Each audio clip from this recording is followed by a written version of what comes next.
Make sure you download the Woodward Sports app in the App Store and the Google Play Store today. Take Woodward Sports with you wherever you go and listen live on your phone or mobile device.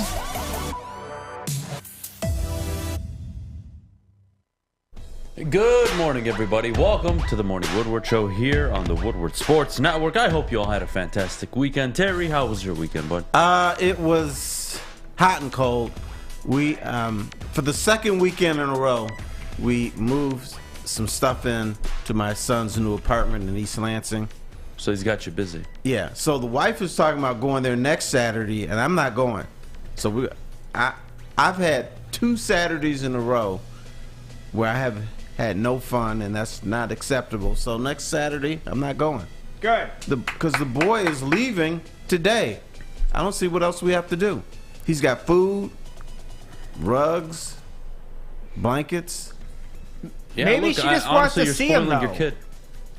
If that was my kid, I'd backhand him and tell him. Well, he didn't do anything wrong, so why would I backhand him? You just can't backhand. You'll learn that when you have your daughter. I'm preparing, Terry. I'm preparing. You're not going to Lesson number 1, that was not the situation to use. No, you're not going to wake up one morning and just backhand your daughter. There's going to be a reason. There's got to be a reason. Fish, how was your weekend, buddy? It was superb. I mean, great soccer weekend. I know, Adam, you watched some of the great games over the weekend. What New Zealand finally won. Feels great. Why do you care about New nervous. Zealand? Yeah, why do you love New Zealand so much? What is It this? started 2016. I don't know. I just fell in love with New Zealand. I just fell in love with the country, and then from there, fell in love with their sports.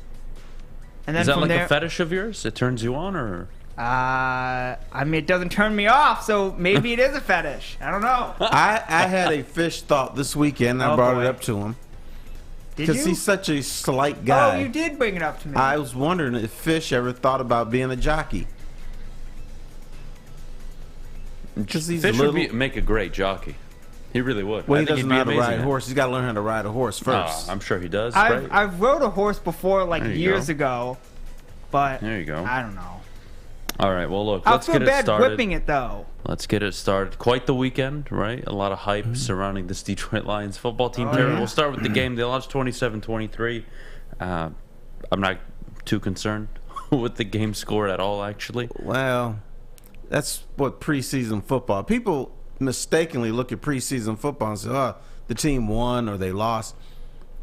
They lost on a play that could never happen in the regular season. Because A, that quarterback is never going to be in the game in crunch time. So, And B, they kick a field goal to tie the game in a regular season game with 9 seconds left. sure. So that doesn't happen. 4th and 9. Whatever. Anyways, Terry, they lose the game. Whatever. We're going to move on. We're going to give our takeaways. We'll start with the offense. Open up a 10-play drive, 79 yards. They take up 5 minutes of the clock. And, of course, it ends in a DeAndre Swift touchdown. Impressive, to say the least. I mean, that's... If you could have told me, hey, Adam, picture the best-case scenario for the Lions' first-team offense, what they would do coming out against Atlanta, it would be exactly that. Jared Goff, some very good throws, some underneath throws. Okay, acceptable. The run game, very good. The offensive line, very good. That's what the Detroit Lions are going to be the entire season. That drive. That's the Lions at their best. Now, on the flip, with Atlanta coming back and scoring right away, is that going to be the defense on the I think flip? to start, yes. They need a lot of time. They're so young, very inexperienced. You have corners coming back off of injuries, a lot of rust. The defensive front, to be honest with you, they did get through a lot. They did stop the run at times. I thought the linebackers did an awful job filling the gaps, though. The linebacker play was super concerning, especially with the run game.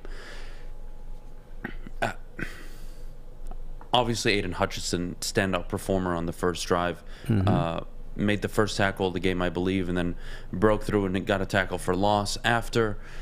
That was nice to see. Was winning his matchups, made a Pro Bowl tackle look like a fool on the play where he was able to slip by in the backfield. So good signs somewhat on defense, but the opening drive is concerning because they were 31st, I believe, in the NFL last season stopping the run. You're not going to get any better if you can't stop the run. No, that's true. The dangerous thing about the good and the bad that we saw in the first quarter is that can a team sustain that for an entire game?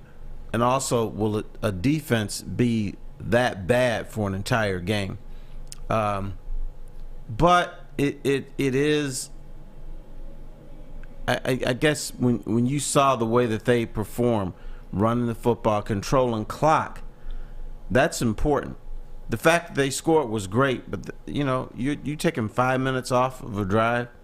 Well, that's Atlanta did follow up and take off 9, that right? is true. So, that is true. But if you can sustain a running game, if you can sustain taking time off the clock, a BS defense doesn't have to be out there all the time.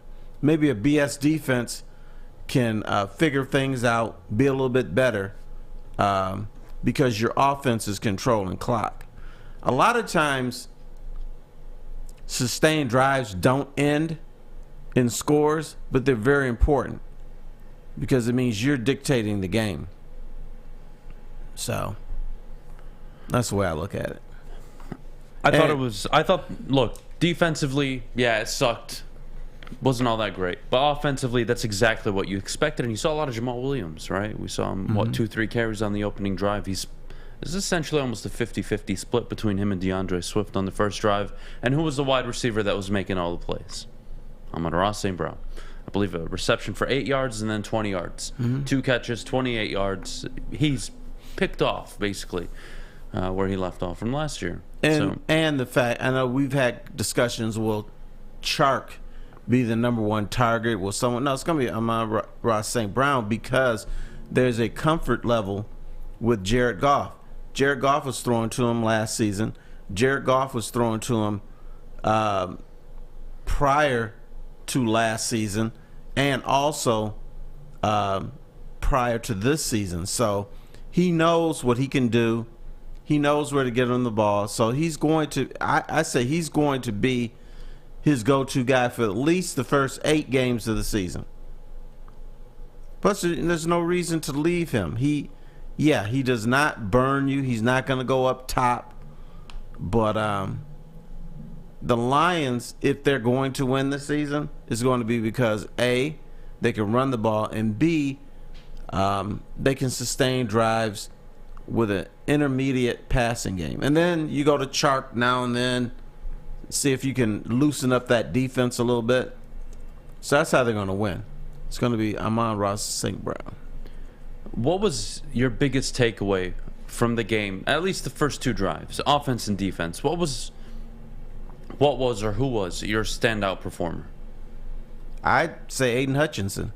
I mean, when he slipped into the backfield, made a play, and even times when he didn't make plays, the thing that we said about him is he has a good motor. He doesn't give up on plays. I liked his little Michael Jackson kick that he did after he made that play early. Like I said, you're looking at him because you want to know, should they have taken Thibodeau? Should they have taken a number of defensive players and people like Maz? I'm sorry, they're still looking at, should they have taken Hutchinson or Malik Willis with the number 2 pick? I didn't mean to get you upset already this morning, but it's true. That's the reality. I thought the standout was the offensive line. If they're healthy, that's a problem all year. They were as advertised that first drive. Everything you could have thought about this offensive line going into the season, they delivered. They just did. I thought they did a phenomenal job. I thought the linebacking core was pathetic. Malcolm Rodriguez's only tackle came on special teams. Right. Couldn't fill the gaps, cheated a few times, was too far up the field in his rush, which allowed, obviously, the quarterback to get out. Undisciplined, young, naive. Alex Anzalone wasn't... The linebackers ran themselves out of position. I mean, when they started, they were in position to make the plays, but they ran out of position, and I'm not saying this is going to be a problem the rest of the season, but running quarterbacks, or when the quarterback was running, just got whatever they wanted. And so you make adjustments, and I have to imagine that running quarterbacks are not going to have their way with the Lions all season. Well, look at the Week 1 matchup. Jalen Hurts. Right. I'm not saying Atlanta and Philadelphia are similar in style, but the quarterback can get out of the pocket whenever he wants to. He can run whenever he wants to. They have better weapons in Philadelphia, I could argue, than Atlanta. Yes, Atlanta has Drake London, Kyle Pitts, very young. Kyle Pitts going in his second season. You have Devontae Smith in Philly. You've got some good players. And You've you're got also a better going to have an offensive actual line. game plan in Week 1. You have a better offensive line in Philly. So that is concerning early on in the year. You look at the game where they open up against Philly, you're going to have to contain Jalen Hurts. You're going to have to make him beat you with his arm. And look, it's one drive, especially for Atlanta. What was it? 12, 13 plays. It was 12 plays, 82 yards, 10 minutes almost worth of clock taken over. So that's not how Philly is going to play. But again, the linebacker play is concerning. That's going to be a problem. It is. Now, let me ask, are you a spy guy? A spy guy is a guy who spies the quarterback, or you don't have to spy him. There are ways to handle a quarterback outside of delegating one player to him. All right, when you have a Lamar Jackson on the field, yeah, you have no choice. You have to.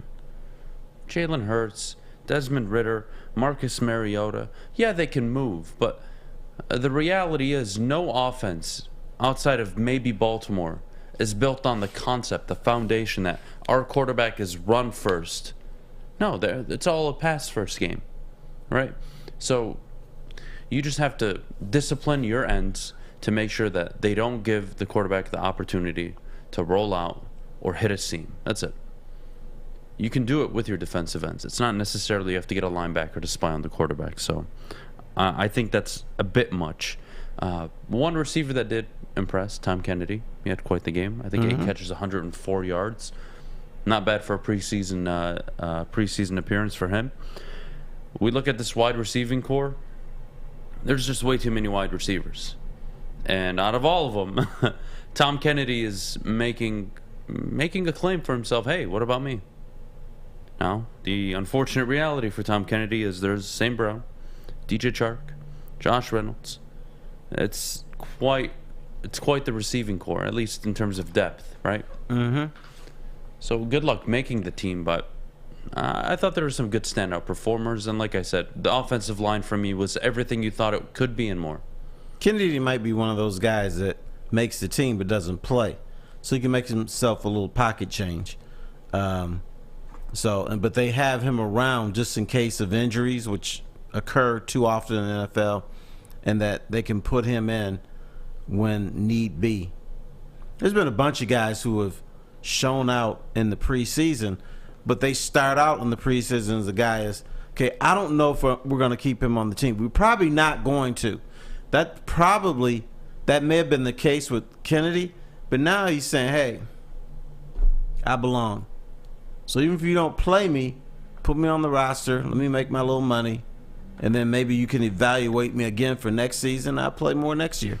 All right, well, Terry, I'll tell you what. I'm going to tell you why the Detroit Lions offense this season will be one of, if not, I would say, one of the better offenses in the NFL in terms of efficiency. I can't wait for this upcoming season. But before I do, I got to tell you about the Gypsy vodka product, which is Mulligan. The Mulligan is the official drink of the summer. Whether you're hanging out with Fish over the weekend watching soccer, you're with Terry helping his kid move, everybody needs a drink every once in a while, and the Mulligan is your go-to drink. 8% alcohol, iced tea, lemonade, Gypsy vodka mix. So make sure you're always supporting local, and as always, please drink responsibly. Hey, this is Mr. Kearney, Chief Academic Officer, Academy of Warren. I want to welcome you to the brand new Field House. The state-of-the-art facility has a regulation basketball court, volleyball court, soccer field. It can be used for 7-on-7 football. Our K-8 academic features AM, PM, latchkey, small classroom sizes, learning street, futuristic media center, free breakfast and lunch, Holton Mifflin curriculum, academic games, K-8 athletics, and more. Enroll today at academywarren.net. Ciabattas, summer salads, and dip shakes. All at Big Boy. Try a chicken club, chicken cordon bleu, or sunrise ham and cheddar. All on our grilled ciabatta bread. Or keep it light with our Michigan apple, chicken Caesar, or Greek salad. And don't forget to cool off with a frosty hand-dipped cookies and cream or strawberry shake. You heard it here first. Summer just got better. Woodward Avenue, the first paved road in America. Woodward Sports, the first sports network born in Detroit and made for Detroit. Our lovely folks at Chili Peppers Tan want you to join the Pepper Club at Chili Peppers Tan, and you'll get all the best deals. Plus, they'll beat your deals by all competitors by $5. Chili Peppers has the hottest balls, the hottest deals, and the darkest tans. They have 26 locations in the great state of Michigan, and more are on the way. Visit Chili Peppers Tan today. Chili Pepper Tan. God bless you, Fish. God bless you and never change. Terry? Yes, sir. Terry, it's a Monday morning. Look, you're not going to have an overreaction to a preseason game. I think it's a bit unfair. It is. This is my but second. we do anyway. Some people do. How about we that? try not to. We try not to. You know, this is actually my second NFL season on a show. So, you know, I've learned from last year's preseason. I've learned what is and what isn't. One of the things also, by the way, Friday was our 1 year anniversary on the show. Was it? Okay. Yep. Friday was our 1 year. I can't believe I forgot out of all people, but I did. Totally I should have brought, if you told me, I would have got a bundt cake. It's all good. It's all my, so just so I'm saying it correctly, it's a bund cake. Bundt cake. Bunt. But it's not like bunt in baseball. It's B-U-N-D, right? It's still okay. Bundt cake. Oh, wow. Yeah, because you were saying it. Bunt cake. Yeah, but he was saying it bunt like a baseball bunt. Well, that's the way you pronounce it, but it's spelled bunt. All right, well, Terry, I'm going to give you a quick preview for the season and what you can expect from the Lions. I think this is going to be one of the more efficient, not the best, not one of the more explosive offenses, but I think it's going to be one of the more efficient offenses, and I'll tell you why. Forget Friday's preseason game for a second, okay? Let's look at last season. From week 1 up until week 11, Anthony Lynn had that offense in the ground. It was pathetic. They made the decision to move on. Dan Campbell took over play calling. Ben Johnson play design and scheming. Okay, cool. Team effort right now. For the final 6 games of the season, the last 6 games of the season, the Lions were 7th in offensive efficiency in the entire NFL. Jared Goff had a top 5 passer rating in the NFL. The Lions, yes, were 3-3, but I'm not too concerned with the record right now. The point is, their offense started gelling for multiple reasons. 1, they obviously signed Josh Reynolds. 2, the play calling changed. 3, the schematics changed. 4, their offensive line was healthy. And 5, Jared Goff started to play much better. And what does Friday tell us? It tells us that DeAndre Swift can carry the ball 3-4 times. Jamal Williams the same. Jared Goff can go 3 of 3 for roughly 46 yards. And you can drive down on basically, yes, a very weak defense in Atlanta, but nonetheless, you showed what you can do. You can milk the clock. You can get first downs on 3rd down when you need them. You have a quarterback that's comfortable. You're not asking him to do much. He's not in any 3rd and 12, 3rd and 14 situations. So you're not backing him up. He's in 3rd and intermediate, 3rd and short. And it opens up the whole playbook for Ben Johnson and Dan Campbell. And I think that for me is the key indicator that the Lions will be one of the more efficient teams in the NFL. I'd be willing to say right now top 10 in the NFL in terms of offensive efficiency. Can I bring up one of my pet peeves? Go for it. That's been the Lions, and this helps your cause. I would say the last 4 or 5 years, the Lions on 3rd and 1 can't run the football. They can't get 1 yard on 3rd and 1 or 4th and 1. They have to play action. They've got to do screen plays. They got to pass the ball on 3rd and 1 because they just don't make it. So now, I believe they have an offensive line, a set of running backs where on 3rd and 1, they can go off tackle and make it. That's going to play a huge role. And sometimes offensive efficiency is the small things. And that's the small thing that I think they're going to be able to do this year. They haven't been able to do the last 5 or 6 years. That's been annoying to me. That's been my bugaboo with the Lions. On 3rd and 1, I know they pass a lot in that situation. And I know people always say, well, why did they pass the damn ball? Because they can't run it. That's why. You know, it's funny. All those years with Matthew Stafford, we used to complain this offense is too pass heavy. Well, yeah, I mean, look at the offensive line. Look at the run game. And I'll tell you why. It's not because you want to throw the ball 40 times a game. Nobody does. That is a consequence. If you're throwing the ball 40 times a game, you know what that tells me? You're either losing or your defense is not stopping the opposing team. Mm-hmm. Bam. So, again, I don't want to read too much into it, but I will say, Terry, never more confident, in this offense. I think they're going to be one of the 10 best teams in terms of efficiency. I don't think you're going to see them in as many, I would say, 3rd and long situations as you saw last season. I think the run game, the offensive line, they're going to be set up in 3rd and 4, 3rd and 6 situations. Very manageable for Jared Goff, right? Is Jared Goff, Patrick Mahomes, Justin Herbert, Matthew Stafford, where on 3rd and 14, you're confident you'll get a first down? No, he's not. No, but he's an NFL quarterback. He's an NFL quarterback, but he's not a premier NFL quarterback. But he is what he is. And if you play to his strengths for the entire season, well, Terry, you're going to find success, no? Yes. So if you set up Jared Goff in 3rd and 4, 3rd and 6 situations, I think the Lions, which they're starting to figure out, and they figured it out really towards the end of last season, is this is how we can win with this guy. And boy, does that bring up one of my favorite words about a football team. Identity. What is this football team's identity? As of right now, offensive line play, ability to run the football, and I would say quite deceiving on the offensive side, especially in the pass game. They have an identity. Do they have one on defense yet? No, they don't. Their defense... No, they got an identity. Bad. That's an identity. Yeah, I guess. Can't tackle. Fair. Fair enough. But you're looking for...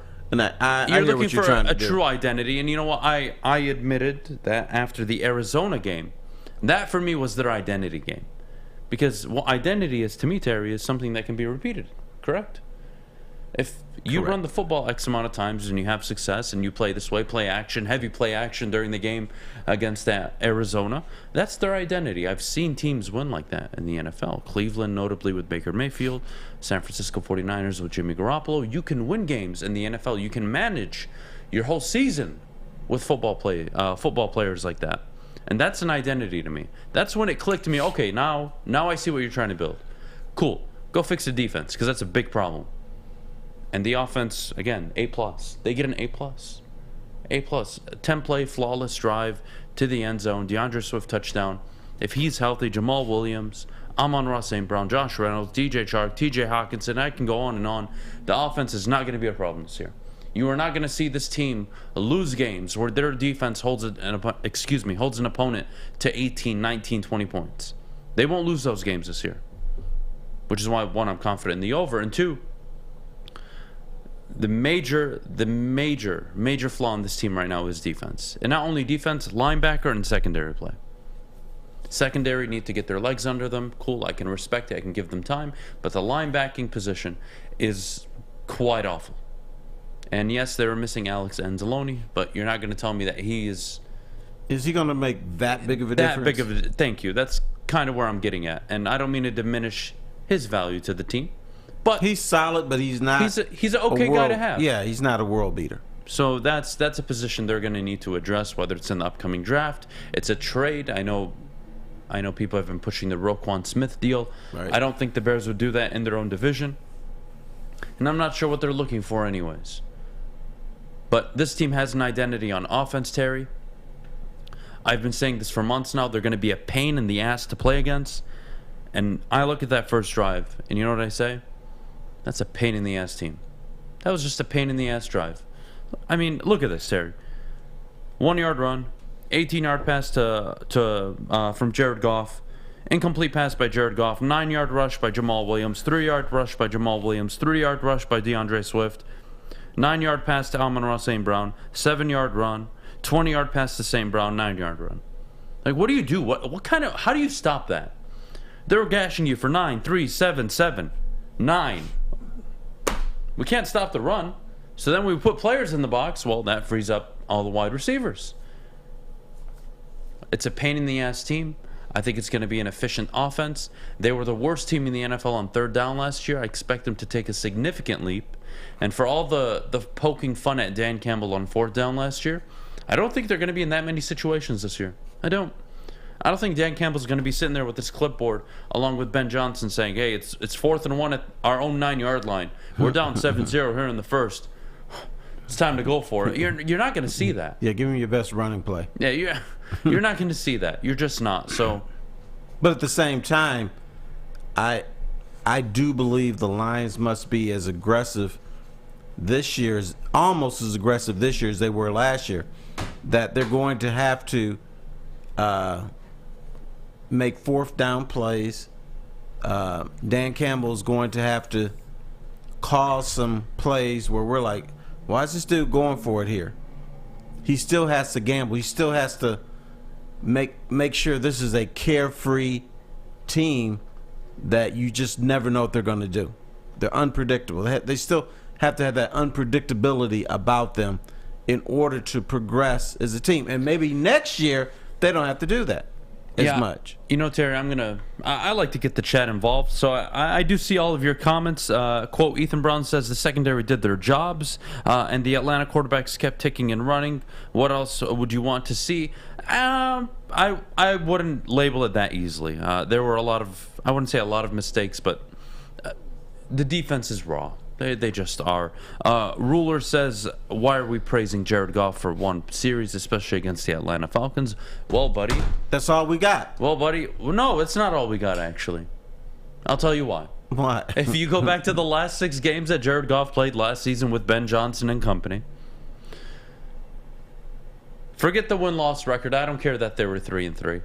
That's for the hyper-optimistic people. 7th in the NFL in terms of offensive efficiency. He had the 3rd highest passer rating in that 6-game stretch, I believe, in the NFL. He was definitely top 5. I believe the number was 3, actually. I believe it was 110.8.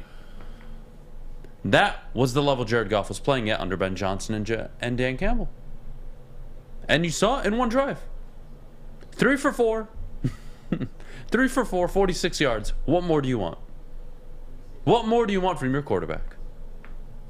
Okay, I want to pin you to the wall. Go for it. Jared Goff is a guy that took the LA Rams. Well, a lot of people dispute this. He didn't take him there. He happened to be the quarterback when they went to the Super Bowl. He had to play some good football during that time. Then the Rams coaching staff lost confidence in him, and now he comes here as a quote-unquote bridge guy. You see the coaching staff, you see how the interactions, Ben Johnson is now part of his life. Can the Lions, or will the Lions, revive his career so much that you have confidence in him? That you can see Jared Goff being the guy that the Lions at least attempt to win that division title you talk about.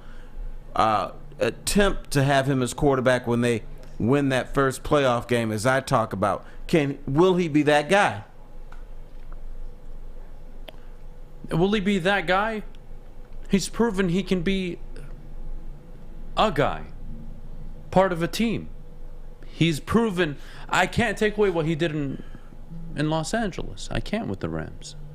He did start those games. He did win those games. But let's not forget what Todd Gurley and that offensive line and that pass game was. And it was early Sean McVay. People forget early Sean McVay was giving the league problems. There's a reason they got to the Super Bowl in his second year. There's just a reason. There's a reason Jared Goff was 0-7 under Fisher and very good under McVay.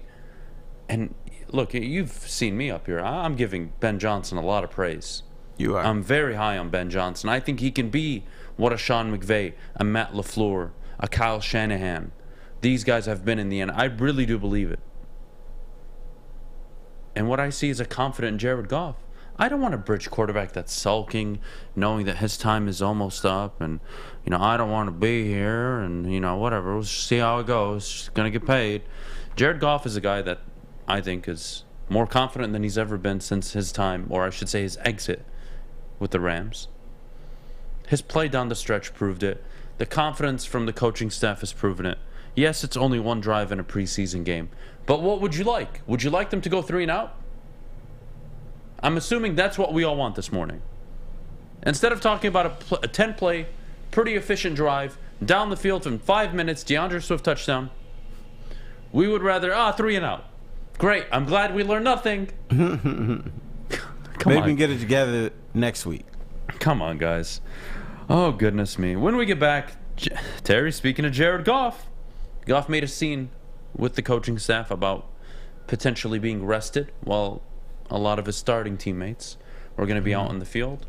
What he could mean as a leader in this locker room for the football team, what it means for the team moving forward, of course, and much more. But before we do, Fish, our good friends over at the Sports Marketing Agency. The Sports Marketing Agency, SMA. They help spread awareness about mental health and substance abuse in their new podcast, This is the F Word. Help spread awareness about fentanyl and other addictions. Go to thesportsma.com if you are struggling or know someone who is. Hi, my diamonds. It's Crystal with an X. You want to get hot and perfect like me? Here's my super easy routine. Drink at least a gallon of water before you wake up. Attach a weight to everything in your house. Hello? Sell your car and just sprint everywhere. Scream when you exhale. Don't follow Crystal with an X. Do your own thing at Planet Fitness with tons of equipment and free fitness training in our clean and spacious clubs. Join now for just $10 a month and cancel anytime. Detroit's downtown summer playground is back. Open all summer long, the Monroe Street Midway. Enjoy roller skating, free Wi-Fi, food trucks, art installations, and so much more. Don't forget to take advantage of the basketball court, putt-putt, and, of course, family programming all summer long. All art installations are done by Detroit artists, and it's a fun, safe event from people 1 to 100. Go to deckedoutdetroit.com. We are the network for Detroit by Detroiters. Welcome to the Woodward Sports Network. Falling Warehouse. You want to play some football bowling with Adam Beydoun, the guy that is bad at everything or doesn't know anything? Well, go play Falling. Yeah, go play Falling at the Falling Warehouse, the home of the original football bowling game. 2 ways to play: $12 unlimited open play or $120 lane reservation for up to 10 people. Chris and Noni Hart will tell you how to play. $2 mystery beer machine. Throw in your $2 bill or your 2 singles and get a mystery beer machine or a full bar of your choice. Check it out at the Falling Warehouse today. Terry, we mentioned Jared Goff before the break. His improvements, what you're looking out of him, bridge quarterback, whatever it may be, whatever label you want to give him.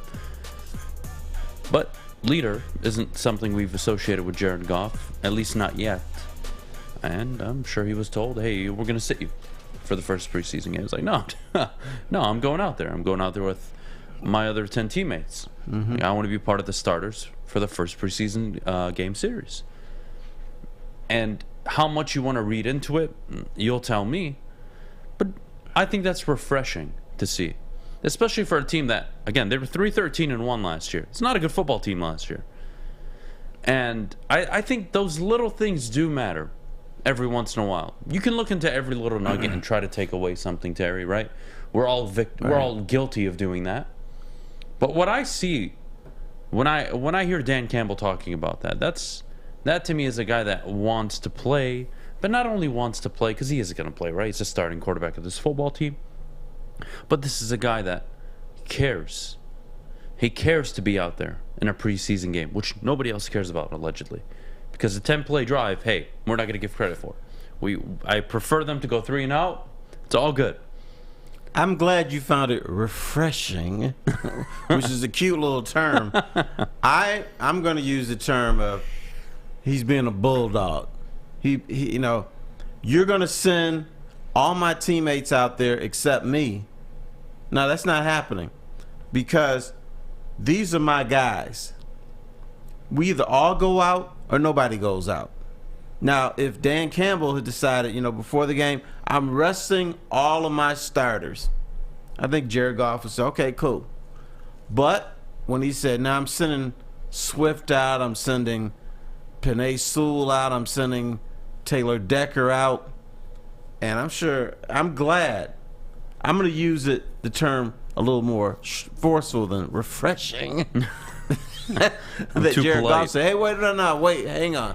I'm going out there too, because you don't pamper me unless you're going to pamper everybody. And so that goes to teamwork, that goes to camaraderie, and I'm not sure what the relationship is with all the offensive players.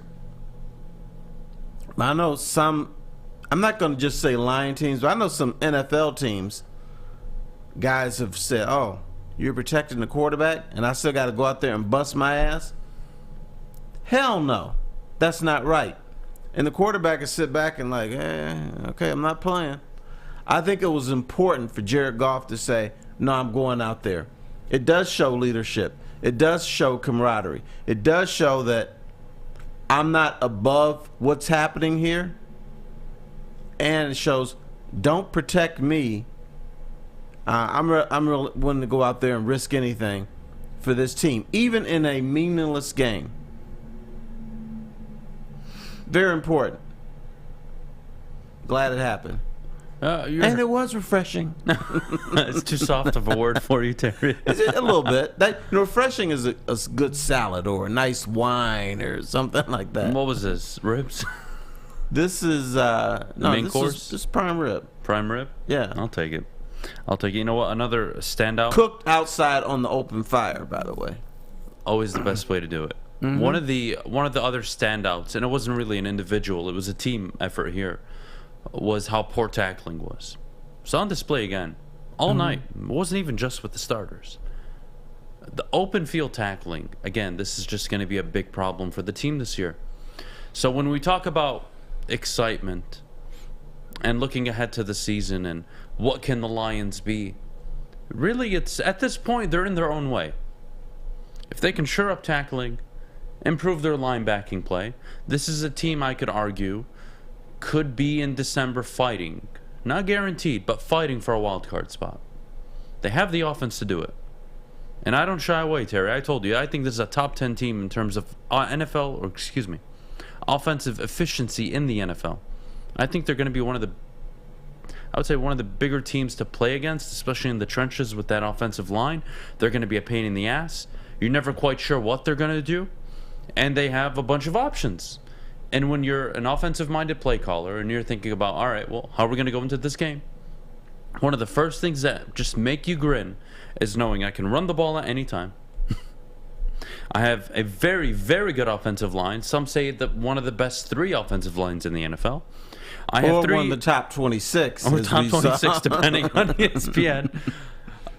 I have 3 very capable receivers, an emerging tight end who, if I can get healthy, watch out. This is everything you want as an offensive play caller, and they have it. But open field tackling in general, was pathetic versus Atlanta. It's going to kill you against Philadelphia. It's going to kill you against any team you play against. It just is. And they have from now up until the regular season, September 11th, to shore it up. But Dan Campbell talked about this in Hard Knocks. They were hitting pads day one for a reason. This is probably why. This is exactly why. Because they can't tackle. They have a fundamental issue on this football team with tackling. But I'd rather it be at its worst now than in week 10, week 11, week 12. So there is a lot of time from now till the mid part of the season to improve. But does it cost you games? Does it cost you games you felt you should have won? It did at times last season. Busted coverage, missed tackles. There was a lot of plays that happened last season. Will they happen again?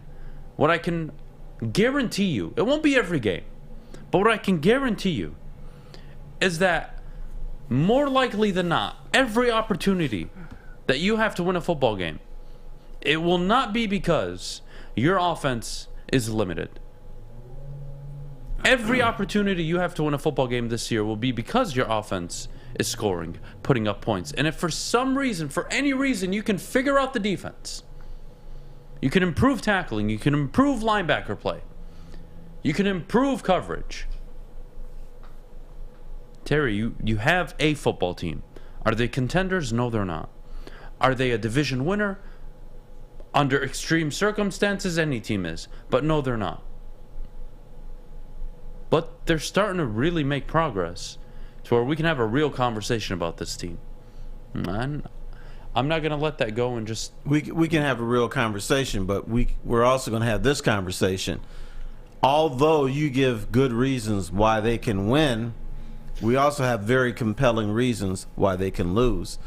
And even if you talk about this top 10 offensive efficiency, the opponent is never going to be out of the game with the Detroit Lions. They're going to always feel they've got a shot, because in order to win, and I mean win big games, you got to have a defense.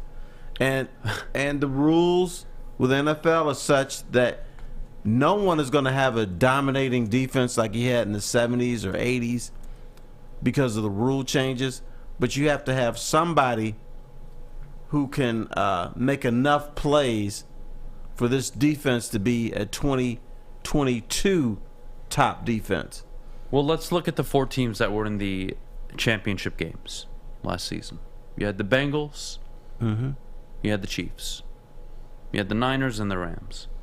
The Chiefs finished with the 8th overall defense in the NFL last season. The Niners with the 9th. The Rams with the 15th. And the Bengals with the 17th. The Lions last season were 31st. Mm-hmm. That is a huge gap. And I love that you pointed out in today's NFL, you can't win because of a defense, right? Like you used to back in the day. But you can win moments in a game. Aaron Donald won the moment where Jamar Chase was streaking down the field wide open. He beat Jalen Ramsey. He won that moment, pressured Joe Burrow, won the game. You can win in moments. You can't win over a long stretch of, I would say, a long period of time unless the other team is just struggling. But 17th, 15th, 9th, and 8th. Those are the 4 rankings of the teams that made the conference championship games last season. You want to look at the division winners last season? 1st, 5th, 6th, 7th, 8th, 15th, 13th, 17th. They're all middle of the pack or higher. And some of these teams you don't associate with having great defenses if I were to just tell you, because you would think of their quarterback first right away. Buffalo, Josh Allen. Tampa Bay, Tom Brady. Dallas, Dak Prescott. The Niners, their offense, Deebo Samuel, Jimmy Garoppolo, Kyle Shanahan. The Packers, Aaron Rodgers. The Rams, Matthew Stafford and Sean McVay. Cooper Kupp. That's just the reality. That's just the reality of the NFL. The other thing, the defenses you bring up that were 13th and 15th, I wonder how many turnovers they created. Because there's 2 ways to get this done defensively in the NFL. You can be that team that's... you can't really shut down offenses anymore. Those teams that were ranked 15th and 17th. Right. In terms of turnovers, the Rams finished 11th last season with 25. Okay. And the Bengals finished, if I can find them, 17th. So they were the same. Okay. They were 17th with 21 turnovers. The Lions last season, 24th. Right. Because there's some coordinators that say, hey, you know what? We're going to win with defense, but I recognize we can't shut people down. So at some point, we've got to make plays. That's why, when you talk about a playmaker playmaker is not just a quarterback. Playmaker is not just a running back or wide receiver. A playmaker, a lot of times, is a defensive end or a safety that, creates turnovers or really something a like corner. that. I would say more of a corner, but yeah. Well, the corner sets it up, but the safety a lot of Beneficiary. times benefits by it. 100%.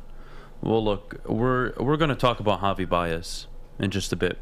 Now, I do want to segue off the Lions. Top of the hour, we'll get to Aidan Hutchinson. His PFF grade, the highest of any first-round rookie in the NFL draft over the weekend. Who our other standout performers were around 917.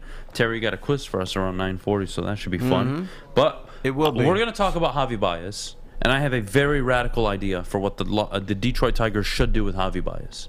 Because I am sick of him. He is a disgrace to baseball. He's an awful teammate. And I'm sorry, but I was scrolling through Twitter, and when you show me that Don Kelly had a higher OPS than Javier Baez does this season, how do I not get mad? So here we are. And can I throw something in? Don Kelly, a guy we made fun of. Unreal. But before we go, I got to tell you about Lady Jane's Haircuts for Men. Lady Jane's. Open 10 to 8, 7 days a week. Walk in anytime. Their awesome stylists will take care of you like they take care of me as always. Walk in anytime. No appointment necessary. Get to a Lady Jane's near you. And as always, it's wicked awesome. The sports marketing agency would not be who we are without great community partners like Higuera Health and Carol Zaniga. It's an awesome opportunity to partner with your organization. Higuera Health is a comprehensive behavioral health organization. We serve children through older adults with mental health, substance use, and developmental disabilities across Western Wayne counties, and really excited to now be in downriver communities as well. Give us a call at 734-458-4601. You don't have to go to the beach, man. You don't have to get your butt crack full of sand. You just need a little chili peppers, man, to get that glowing beach chili peppers tan. Woo! With 26 locations in the Metro Detroit area and more coming, Chili Peppers Tanning is where you'll find the cleanest salons in the D. Join the Pepper Club for the best deals on unlimited tanning. Head to chilipepperstanning.com. You just need a little chili peppers, man. Make sure it's seen and heard. Corner, jumper, tweet us, hop on the YouTube chat, slide in the DMS at Woodward Sports on all social media. Here we go, everybody. Odds Trader is the #1 site for all your game day bets, play-by-play update, live scores, and the best price on every game from multiple sports books. Maybe you want to bet on the Lions to go, 17-0? Maybe. That's what people were saying after Aidan Hutchinson made a sack on Friday. Or go to oddstrader.com today for all the best bets. Oddstrader.com today. Don't bet on the Bears to go 0-17, by the way, because it won't happen. You'll be sad. So. Shut the hell up, Fish. Mute your mic. The Bears are going 0-17. You could suck a dick. I'm getting a Bears jersey. Right? Shut the hell up. I'm getting a Bears jersey or a shirt, I should say, not a jersey. Oh, my God. Fish. You wear. I dare you. Wear it. I will when they win. Wear a Bears they will jersey. win. I dare you. When they win, I'm wearing a Bears shirt. I will kill you. Okay. I'll kill you after they win a game. You'll be dead. No, you're not killing anything. Yeah, you guys can't kill each other. One will kill the other, but you can't kill each other. Well, they're going to win a game, and I'm trolling the hell out of him. He's going to be miserable for 2 hours. Fish.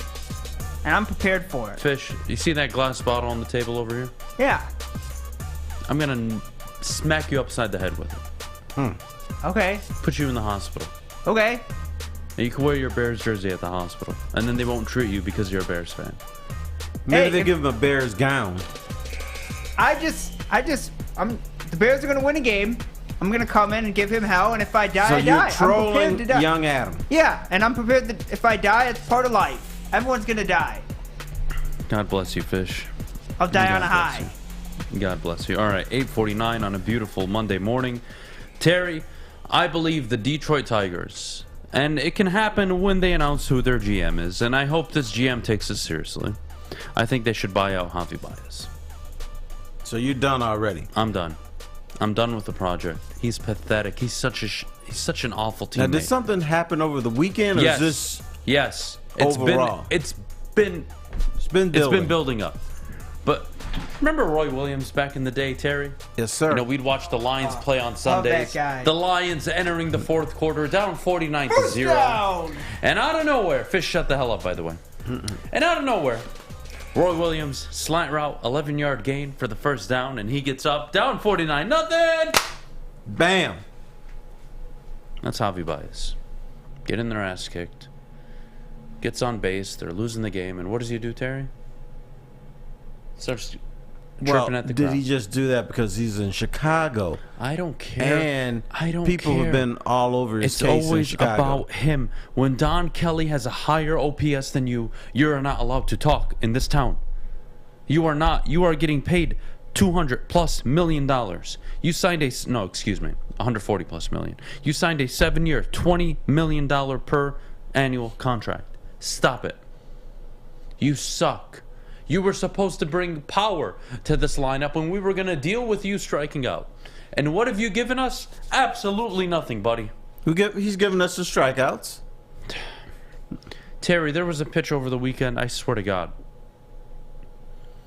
Pitcher releases the ball. I mean, it went right in the dirt. Like, here's where the pitcher's release point is. This is the mound.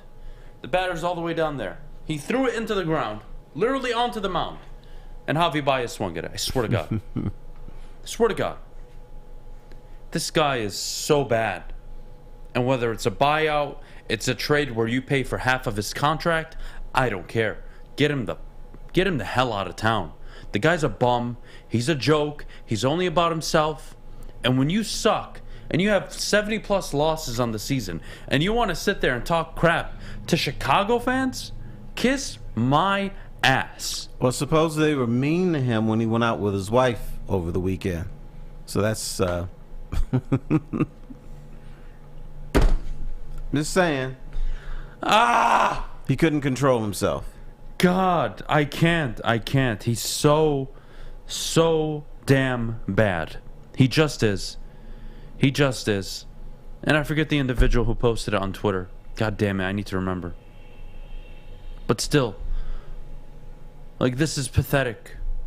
It's pathetic. You're getting paid $20+ million a year. That's what Al Avila left this baseball team. I can't. I really can't. Not sure what to do with this kid anymore. He's an absolute joke. He's an absolute joke. I don't even want to spend any more time on it. Here's the dangerous thing. Let's say that he gets a comfort level here in Detroit and he comes back next season and can perform at a high level. I think you've given up on that. There is a chance that could happen, but from what I've seen this season, let's say we bring him back, okay? Here's what you're getting, Terry. What you're getting every single year is 169, 289, 273, 273, 290, 281, and that was the prime of his career when Chicago won a World Series, by the way. Mm-hmm. And after that, 203, 265, currently batting 227 in Detroit. Oh, and last I checked, I don't know if you guys figured this out yet, but if you go check all the stats for hitters in baseball, the NL hitters have a significantly higher batting average, home run, RBIs, runs scored, OPS, on-base percentage. The pitching in the AL is just that much better. We've always known this. The data tells us this. At the top of the league, you have Aaron Judge, and then it's a bunch of NL hitters. There's a reason for that. There's something else that's very dangerous, too. He hasn't been a good fielder. Worst in the league. Right. Worst in the league. Pathetic. He makes spectacular plays, and then he makes plays like, dude, did you just wake up yesterday out of a coma? What is wrong with you? Or, this is a play that you can make at single A. It's baffling what happens with Javier Baez. Inexplicable. So I can almost put up with him striking out on plays or balls that are 8 inches off the plate if he was a spectacular fielder. And you say, you know what? This is what he is. We'll bat him eighth, and he'll hit a home run now and then. But that's not acceptable on the team where nobody can hit. That's not acceptable on the team where you're getting paid $20-something million a year. He's giving you the production that a kid out of AAA would give you if you were calling him up after spring training. That's what he's giving you. Terry, he's got well over 40 games left to play, and he'll strike out probably 100, maybe even 147, 148 times by the end of the year. It's probably going to be his number. It'll be like the second or third highest of his career total. The guy can't hit. In the NL, again, his numbers are inflated in the NL. I can read you all his years of 270 and higher batting averages with 20-plus home runs. It's irrelevant. It's irrelevant. Your NL numbers, your AL numbers. So you're somewhere in between 270 and 220. That's not a neighborhood I want to be in. That's not a neighborhood anybody wants to be in, let alone a guy you're paying $20 million a year. Mm-hmm. So yes, let's say he bounces back next year. He's a 250 hitter, 22 home runs, 73 RBIs. Yeah. I'm stumped. You can keep it. You can keep him. He can leave. He can leave. He is the worst guy to have on a team when you suck. When your team sucks and it's not a good baseball team, he is the worst to have on your team. Selfish, me first mentality. Like, where's your situational awareness? God, when you're getting compared to Roy Williams, you know it's bad. You know it's bad. Killing me. Top of the hour. Just how good will Aidan Hutchinson be for the Detroit Lions? He did log an 88 PFF grade over the weekend, the highest PFF grade given out to any first-round pick. That should come as no surprise to many, right? The second overall pick. You'd expect him to be up there with all the other rookies, but he was number one over the weekend. He's going to be Rookie of the Year for the preseason. I've got him Rookie of the Year for the regular season, right. But that's going to be important. Standout performers from the Lions preseason opener coming up at 9:17. Of course, we got some Big Ten football to discuss, and then Terry's quiz at 9:41. We have a good second hour coming up in just a bit, but before we do, Fish, could you tell everybody at home about our good friends over at Cintron? I sure would love to. And Cintron is the official energy drink of the Detroit Red Wings. Cintron has combined all three of their delicious flavors into a limited edition 6-pack sampler box. Try Cintron's great tasting cranberry classic sugar-free all in one pack. Pre-order your Cintron 6-pack sampler box today at CintronWorld.com/Red Wings. Get energized with Cintron. Let's go Red Wings! New to the game or a season better? OddsTrader.com has everything you need to make the right bet ahead of kickoff. Begin your handicapping journey with OddsTrader. Improve your edge by finding the best price on every game from sportsbooks in your backyard. Take advantage of the numerous sign-up bonus offers to pad your bankroll. Dive into key game statistics, player performance, and even account for the projected game day weather. Best of all, you can use the OddsTrader bet tracker to keep a log of your action. Welcome to OddsTrader, and best of luck. Hi, I'm John from Better Rate Mortgage, and to me, family is more than blood. That's why I have the biggest family in Metro Detroit. If you're looking to buy a house or refinance and need a loan, come get treated better than family by me and our entire team here at Better Rate Mortgage. We pride ourselves on giving you better advice, better service, and a better loan experience. That's why we are Better Rate. If you're looking for a new mortgage, come get treated like family. Actually, better with Better Rate Mortgage. Visit us at mybetterrate.com or call at 248-480-4467 today. At work and at home, we're there with smarter security solutions.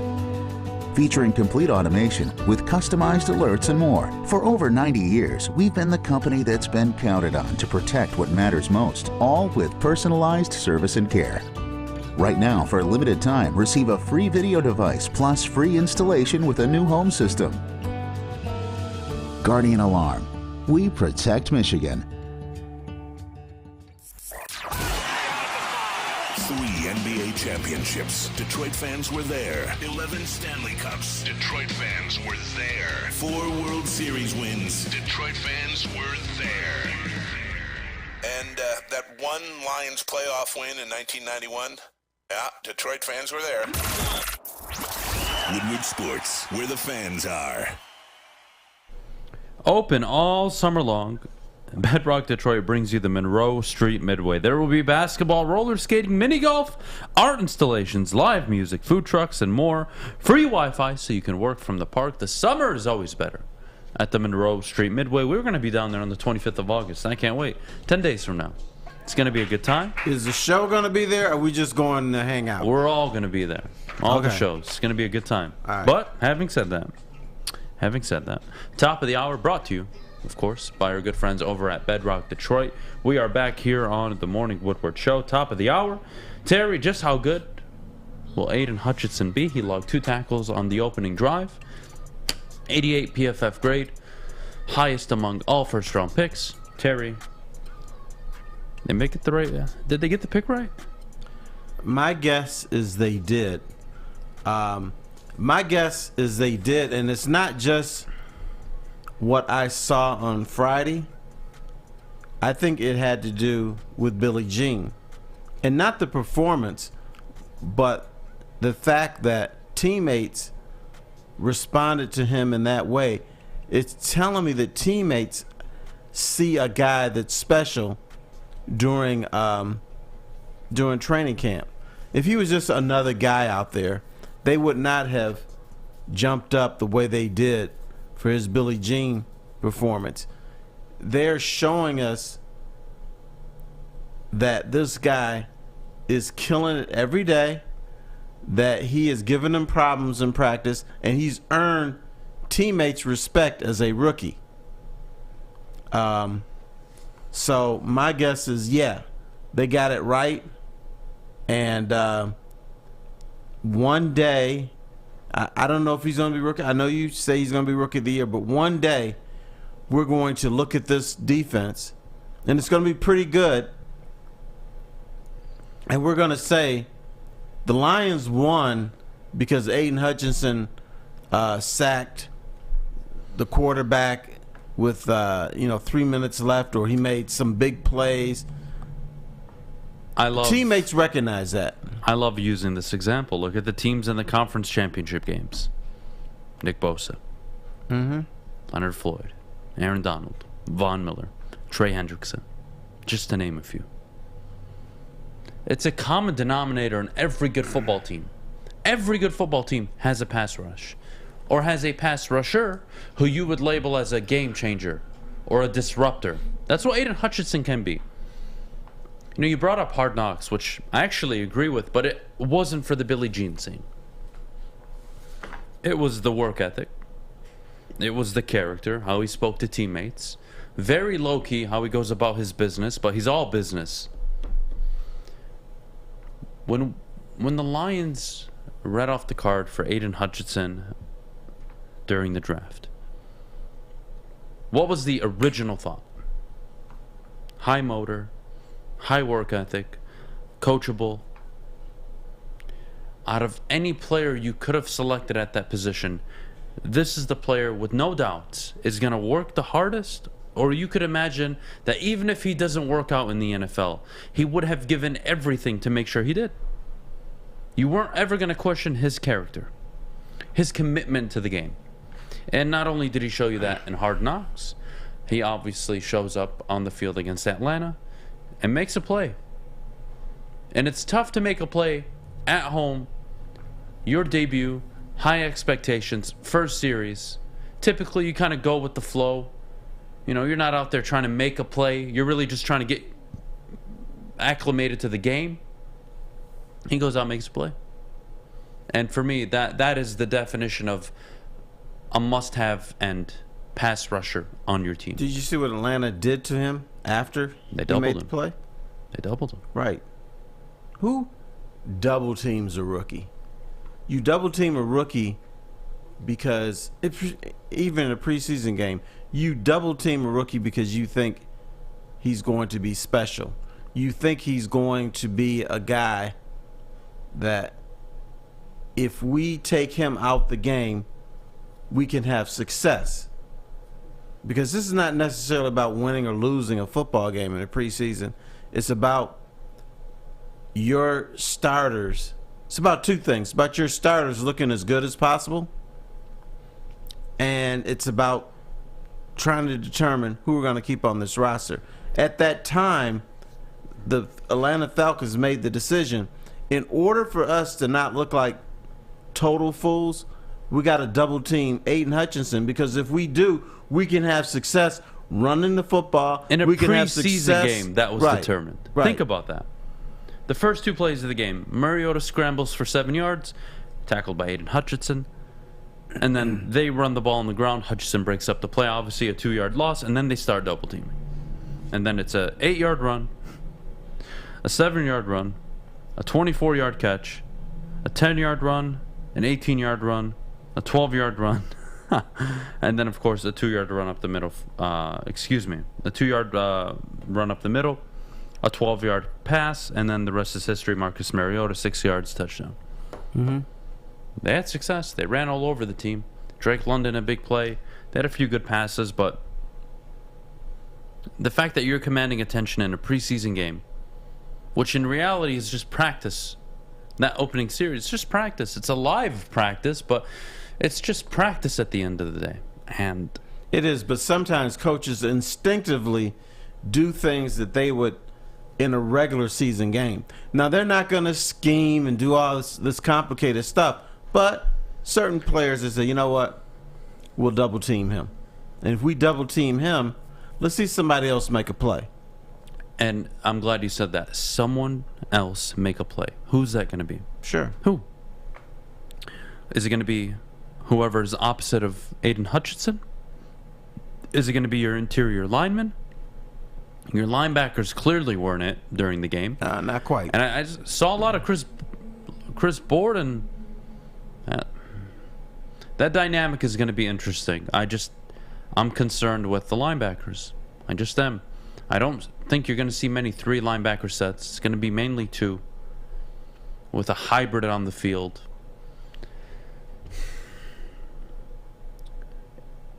You know, last season I could have told you, Terry, it's going to be a bad football team. They're not going to get pressure at the quarterback, whatever. They're going to be able to get pressure on the quarterback this year. They are.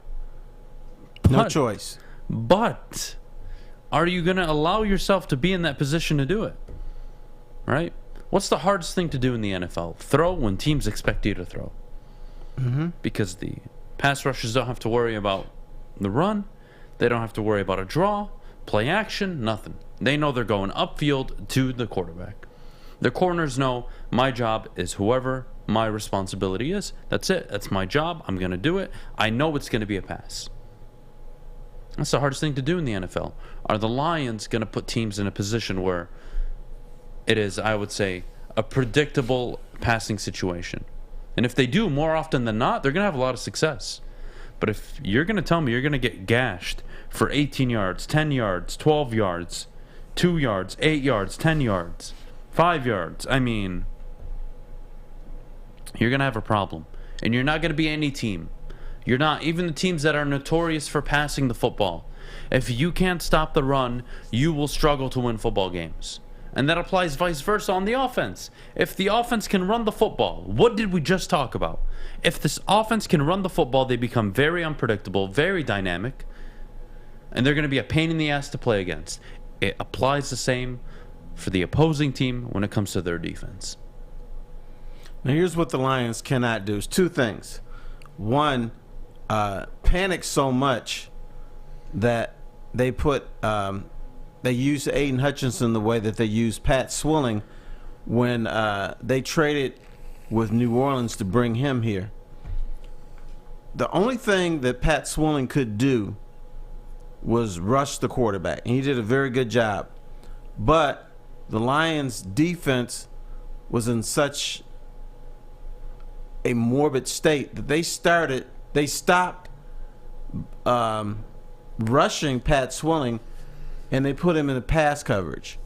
One, they can't do that. Secondly, they need to discipline Aidan Hutchinson in this aspect.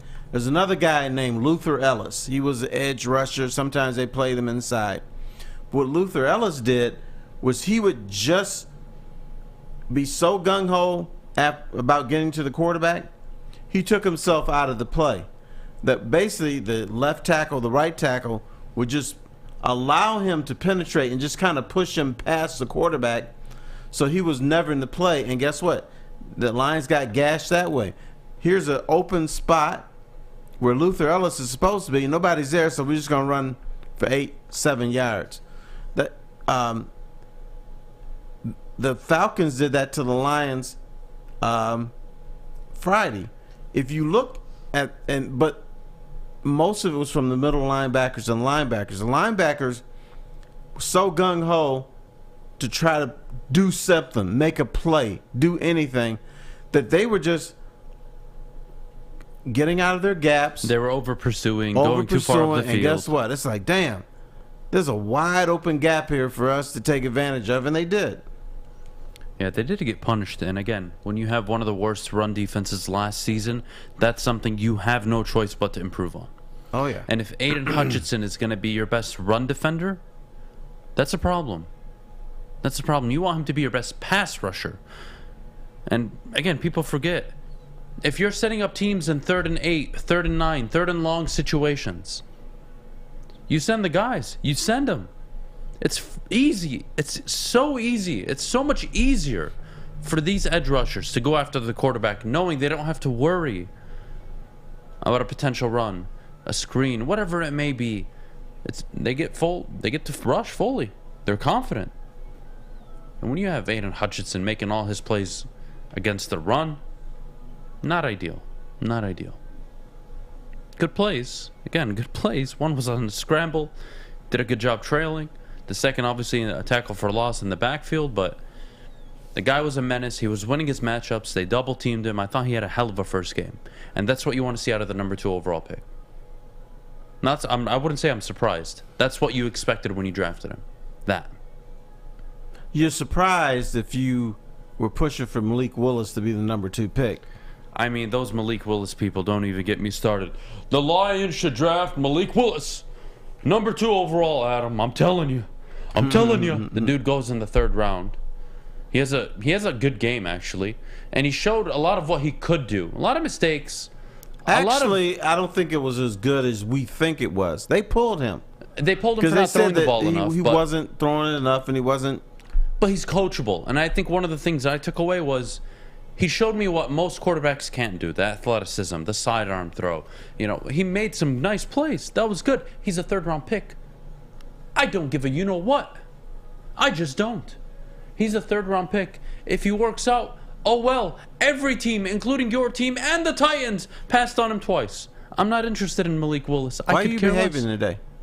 Why are you behaving today? You know, I have a kid on the way. Oh, okay. Hey, I'm happy he's behaving. You know, I go home. I'm just asking a question. I go home every day, and you know, me and my wife talk, and it seems like we're always working on me. So. Oh, okay.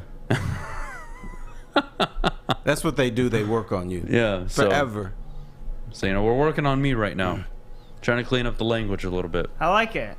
But you know what? When I get pissed, I can't control myself. Hey, do you know what the gender's going to be, by the way? Not yet. We'll know in, I think, a few weeks. It's going to be a girl. I'm telling you. I was told I was going to be cursed with 6 girls as a young kid, so we'll see.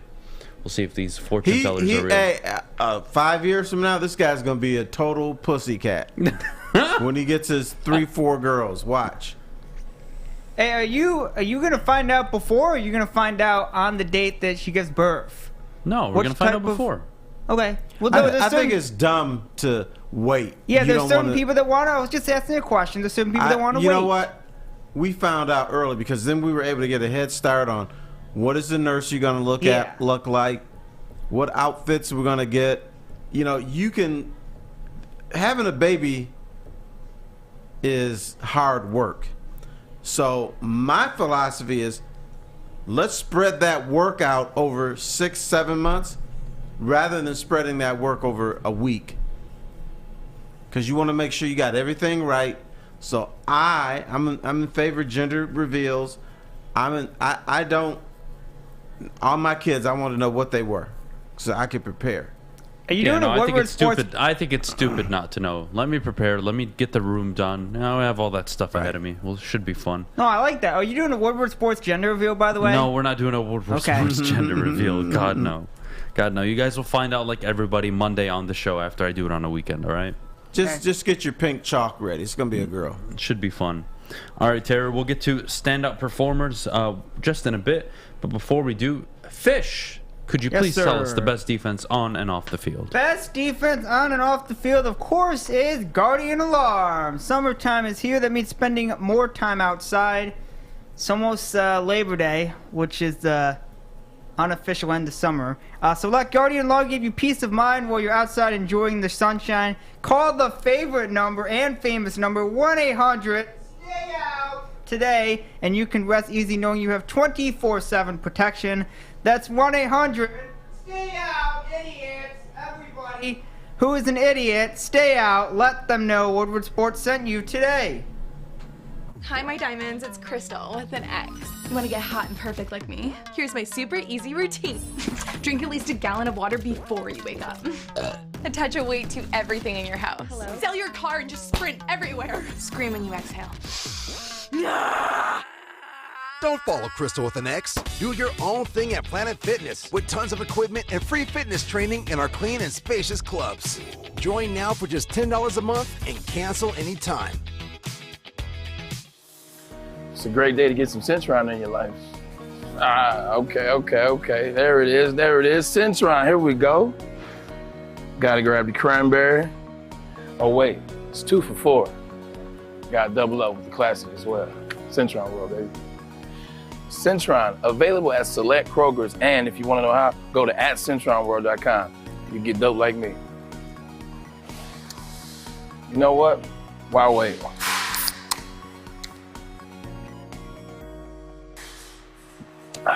Great taste, guaranteed.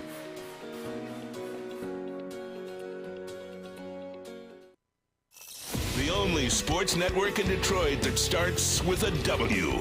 You know, because we win. Woodward Sports, Detroit's winning sports network. It is August, and that still means you can go to Big Frog and get a free Woodward Sports t-shirt all month long. You can get a free Woodward Sports t-shirt at the Big Frog in Novi. To stop in, tell them Woodward Sports sent you, and they will print a t-shirt on the spot on their lovely printing presses and hand it to you. For free, go to Big Frog Novi today and get yourself a free t-shirt, or visit them online at bigfrog.com/Novi today. All right, we're back here on the Morning Woodward Show. Terry, we've talked about Aidan Hutchinson. We've talked about Jared Goff, DeAndre Swift, the defense struggling, but I want some standout performers that maybe we aren't talking enough about. Players that you could say had a quiet game because, well, they never made any mistakes. And I think one person that comes to my mind was actually Jeff Okudah. 3 tackles, played 18 snaps, I believe. He wasn't beaten. He wasn't embarrassed like he was last preseason. And that's all you ask of your corners. I mean, if we're honest here. The less I hear about you, the happier I am. It's that simple. As long as I don't see you getting beaten by Deebo Samuel for 60, 70 yards, whatever it was to start the year, like we're gonna have a good relationship. I thought he had an okay return. I didn't think it was amazing. I didn't think it was awful. I thought he was okay. He was good. All right. I can live with it. A few weeks ago, you may not recall, but a young man was signed, and you asked my opinion on what I thought about the signing, and I pretty much said, psh, big deal. Footnote. That was Devin Funchess. Yep. I thought he was good. Red zone threat. Red zone threat. They he's listed as a tight end, but they put him out, and then he was like a wide receiver with big base, was able to move the corner off and catch a touchdown pass. So I thought Devin Funchess proved something that he can help this team and be a hybrid. Yeah, they list him at tight end, but he doesn't have to play tight end. If they want to go 4 receivers, they can spread him out wide and let him go. So I was impressed with him too, because I bring it up mostly because you asked me about the signing, and I went, psh, who cares? Not bad, not bad. Terry, actually, a reminder from a fan of yours in the chat. Hello, Terry. Remind the fans some Lions history. The Detroit Lions traded the 1993 first-round draft pick, number 8 overall, for Pat Swilling. New Orleans used that draft pick to draft Hall of Fame lineman Willie Rolfe. That is correct. I didn't know that. Yeah, Willie Rolfe was a beast. I wasn't even born, by the way, so just FYI. Okay. But to compound that, this is the only thing Pat Swilling could do. He could line up and he could go after the quarterback. Now, this brilliant coaching staff gave him zone reads. In other words, he went back into pass coverage. Are you kidding me? No. Oh, God. Tell me you're lying to me right now. Because I'm looking at... He was a Defensive Player of the Year. All-Pro twice. In the 2 years... 16 and a half sacks, 11, 17, 10 and a half before the Lions traded for him. And he only lasted 2 seasons. And he got 10 sacks in 2 years there. Right. They just misused him? I say they misused him because he was one of the guys I used to talk to a lot. No wonder Barry retired. And that may have been one of the reasons he did retire. But Pat Swilling loved Pat Swilling. And he would say, Pat Swilling doesn't do zone reads. Pat Swilling doesn't do this. I mean, I used to talk to this dude all the time. He was pissed about that. But what you do is you do what you're told to do. And I thought it was one of the bigger misjustices in Lions history. This is all this man could do was rush the quarterback. He was long, he was lean, he wasn't, and maybe that's why they put him in pass coverage. But guess what? Running backs had their way with him. It wasn't his strength. Covering the running back out of the backfield wasn't his strength. Covering the wide receiver, that's not what he did. He rushed the quarterback, except here. I didn't know that. That's a nugget in Lions history I wish I didn't find out, to be honest with you. My bad for telling you. I didn't know that. But that's why I tell you, everybody said what a great coach Wayne Fontes was. There was a lot of mistakes they made as a coaching staff. And I believe they won because they had talent. But a lot of times they misused that talent. The guy had 55 sacks in a 4-year period leading up to his time in Detroit. Yes. He had 10 in 2 seasons. Wow, that sums it up. It really does. I'm sorry. That sums it up. I didn't know that. I really didn't. I'm sorry to have ruined your day. I should have brought it up on Friday, so then you'd be going into the weekend and you wouldn't care as much. But now I think I've ruined your entire week. My apologies. I'll live. I'm surprised. I didn't know that. I didn't know who the hell Pat Swilling was. Yeah, he was a good football player. Well, clearly, yeah. He was a dominant one. He had almost 70 sacks in his 70 plus sacks in his first 7-6 seasons. The guy was an animal. God, imagine trading the number 8 overall pick for a guy going into his 9th, 10th season in the NFL. I mean, talk about high quality trades. Or how about this? You trade for Barry Sanders after the 8th season, and you play him at quarterback, or put him wide receiver. Unbelievable. Or tight end. Oh God, unreal. Someone else who stood out. I'm glad you brought up Devin Funchess. Obviously Tom Kennedy, but Dan Campbell this morning actually came out and said he wasn't surprised at all. 1, Kennedy was going to get a lot of reps, and 2, they wanted to see the backups duke it out, so he was going to get a lot of targets. So that brings me to who your standout backup was. Typically, backups are irrelevant to most teams, but it's going to matter. It's going to be talked about. David Blau, Tim Boyle, who impressed you more? I believe Blau did. He made some plays. Shows that he's a competent, not going to say good, but a competent backup. Unfortunately, I think he made the big mistake, but stuff happens. Boyle, I thought, looked like a pocket quarterback. Blau made some nice plays with his feet. But I think we're exaggerating a bit just the difference between the two. I didn't think it was that much. Blau, 18 to 28, 141 yards, no touchdowns, no picks. 77% passer rating. Or 77.7, excuse me, passer rating. Tim Boyle, 9 of 16, 111 yards, 1 touchdown, 1 pick, 73 passer rating. Nothing spectacular. Neither quarterback was spectacular. The only spectacular quarterback was Jared Goff, 3 of 4, 47 yards, 113 passer rating. That was on one drive. That's a tiny sample size. Yeah, but I think it clearly shows the difference in the room. Mm-hmm.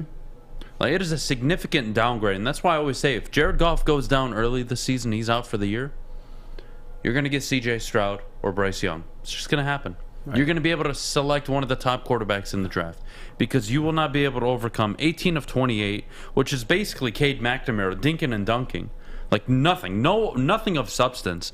At least Tim Boyle gave you something down the field. But you know, this is a Lions trend since Matthew Stafford was the quarterback. Do you know who the greatest backup quarterback was in Lions history? John Kitna? He started a lot of games. He did start. I'm going to say Dan Orlovsky. Dan Orlovsky. Oh, and that's God. dangerous. Poor Dan. Poor Dan. Dan has grown up since, though. I mean, talk about going from owning or really making one of the worst plays in NFL history to completely owning it and just shining in life. So happy for Dan, but it's unbelievable to me. Terry, this is an interesting conversation. Do you care for Notre Dame to join the Big Ten? What it means for the Big Ten, what it means for Notre Dame, what their AD came out and said, all that and more in just a second. But before we do, Fish, our good friends over at Big Boy. Yes, Big Boy ciabatta summer salads, hand dip shakes, all at Big Boy. Get some enthusiasm, damn it. What the hell's wrong with you? I'm giving enthusiasm. Big Boy is very important to us. Yeah, and I was giving them enthusiasm. What do you want from me? Stop talking you out of your want to do mouth. the read then? You've been fishy Open washing. up your mouth. God damn it. You want to do the damn read then? You do the read. Show Big Boy some love. Stop I being a did jackass. show Big Boy love. Big Boy, try the Chicken Club, chicken cordon bleu, sunrise ham and cheddar, all on a grilled ciabatta bread, or keep it life the Michigan apple, chicken Caesar, and Greek salad. Don't forget to cool off with a nice hand dip, cookies and cream shake, or the strawberry shake. You heard it here first. Summer just got better at Big Boy. Fellas, let's be honest. We like things to be easy. We like simple stuff, like sports 7 days a week. We like things uncomplicated, like Lady Jane's Haircuts for Men. Open 10 to 8, 7 days a week. Walk in anytime. Sign in, sit down, watch your favorite team play, and before you know it, your hair will be game ready. Open 10 to 8, 7 days a week. Walk in anytime. Lady Jane's Haircuts for Men. It's wicked awesome. Life is full of hard choices. We're here to make one of life's biggest decisions as simple as possible. My name is Christina Gennari, and for over 20 years, I've helped hundreds of families buy and sell homes. We cover all of Metro Detroit and more, from large luxury homes to starter homes. We will work hard to make sure that you get the home of your dreams. So if you're in the market today or even thinking about buying or selling in the future, make the obvious choice. Christina Gennari, the obvious choice in real estate. Visit us at soldchristina.com today. Make sure you're listening to Woodward Sports all day long. Start your morning with the Morning Woodward Show. Spend middays with Big D Energy. Watch and listen your drive home with the Bottom Line. And don't forget about Woodward Bets Daily. All live, all right here on the Woodward Sports Network. All right, we're back here on the Morning Woodward Show. 9:28. Terry Foster, myself, Samuel Fisher, who's a jackass, here on the morning show. Yes. What's up, Terry? Terry, you care for Notre Dame to join the Big Ten? And kind of walk me through what the AD said over the weekend. Yeah, Jack Swarbuck said basically everyone thought because of the Big Ten's expansion that it might draw Notre Dame closer to joining the Big Ten because the Big Ten can offer more money than Notre Dame can get just from NBC and blah, blah, blah. But he said actually it reconfirms their desire to remain independent. Now, with that said, let me tell you, I have a fight constantly with a young man that we all know and some of you love, and I have that fight with me. I fight over myself about Notre Dame because I really want Notre Dame to be in the Big Ten. But the other part of me is like, man, screw them. They've had every opportunity to join. They come up with every excuse not to. They even brought up they want to be in a conference where their Olympic sports don't have to travel as much. And I'm thinking, well, sounds like the Big Ten to me. But they still remain with the ACC. I think Notre Dame is just basically saying, screw you guys. And you know what? We should say, screw Notre Dame.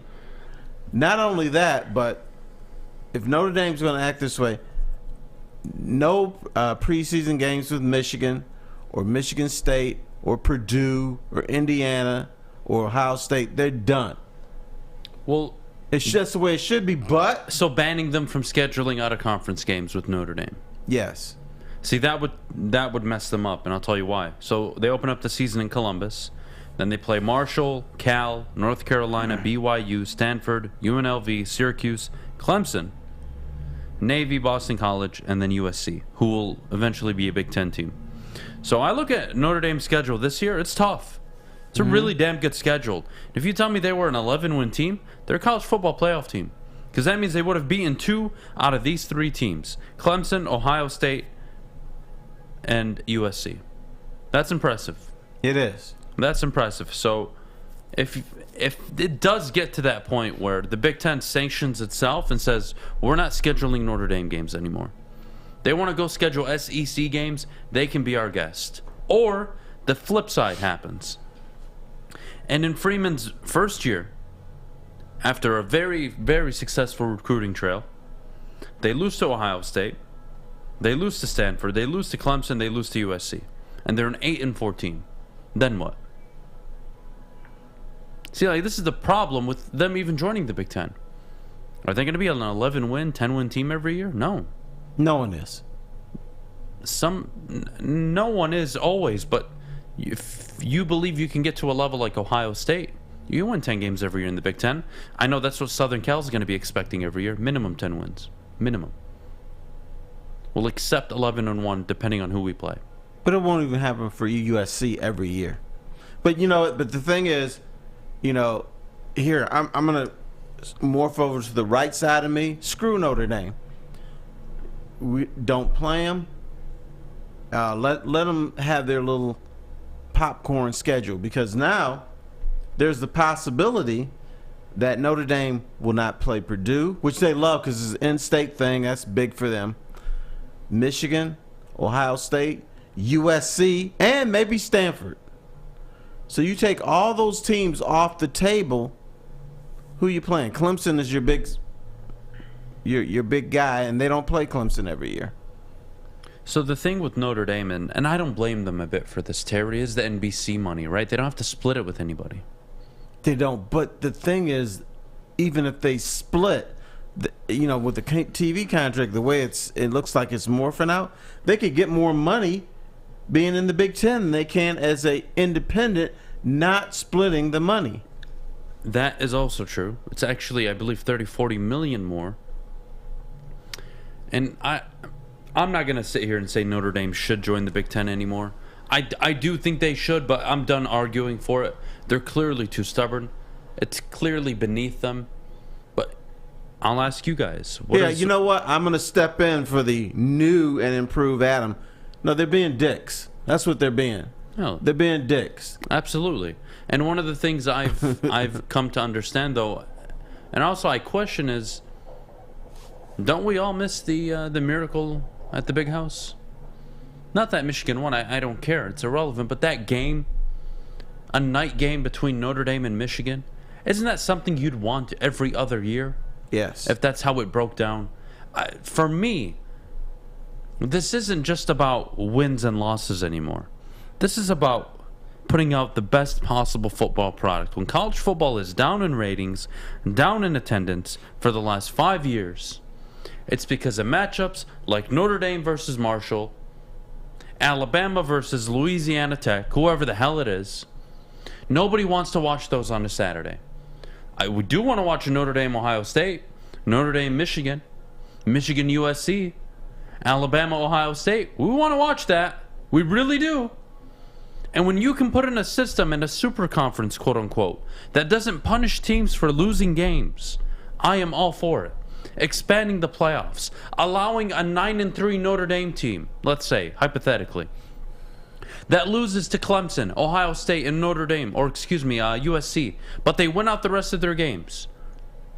And they have Michigan State on their schedule. They have a Michigan. Let's say they win a lot of good games.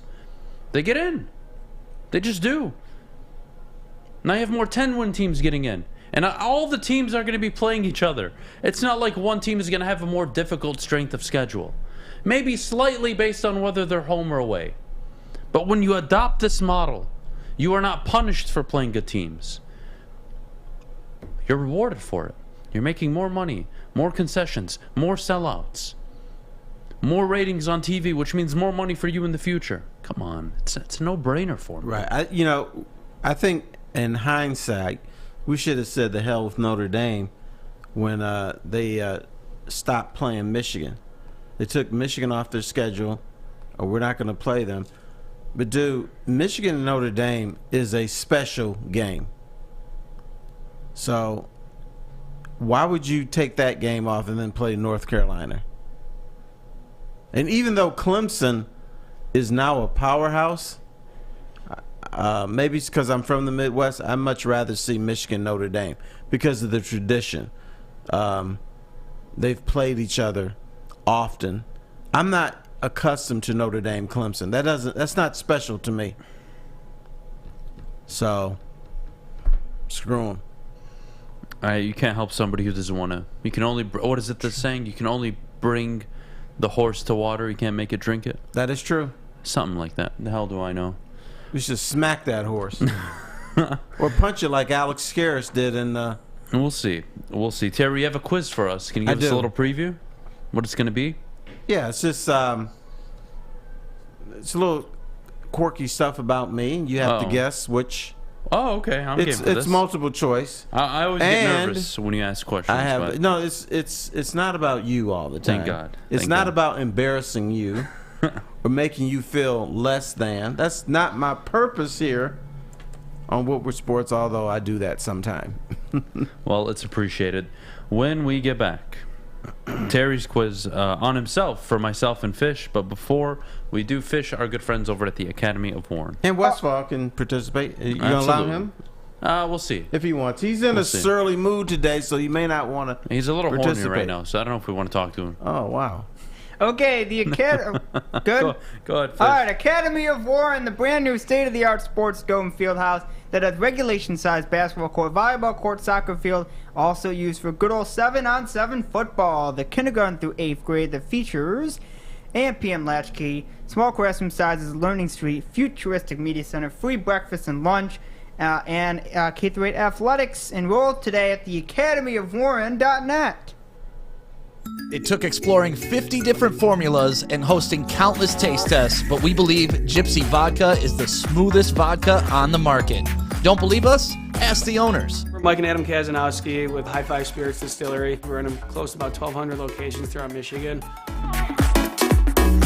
wanted to create a brand that was geared more towards freedom, love, adventure, and at the end of the day, we really wanted to tell a story that inspired other people to take risks, follow their dreams, whatever that might be. Hey, it's Scott from the Woodward Bet Show. It's Monday. Who likes Mondays? Mondays are for the birds. But I know what you do like, our fun coupons. So you got to get over to that Woodward Bets YouTube page at 4:30 and check us out. You also got to get over to that App Store and download oddstrader.com. It's got live scoring, play-by-play updates, and it's the best place to check all the odds at the sports books right in the palm of your hand. But hey, let's get to those winners. Let's get to those fun coupons. Listen, I'm all over the Marlins today, and our boy Sandy, don't call me Sally, Alcantara. Musgrove's pitching for the Padres. They haven't won his last 8 starts. Oddstrader.com, Woodward Bets, check it out. Get a shot up. This is for the win.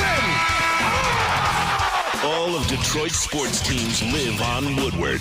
All of Detroit's sports coverage lives on Woodward Sports. Driving the best in Detroit sports coverage.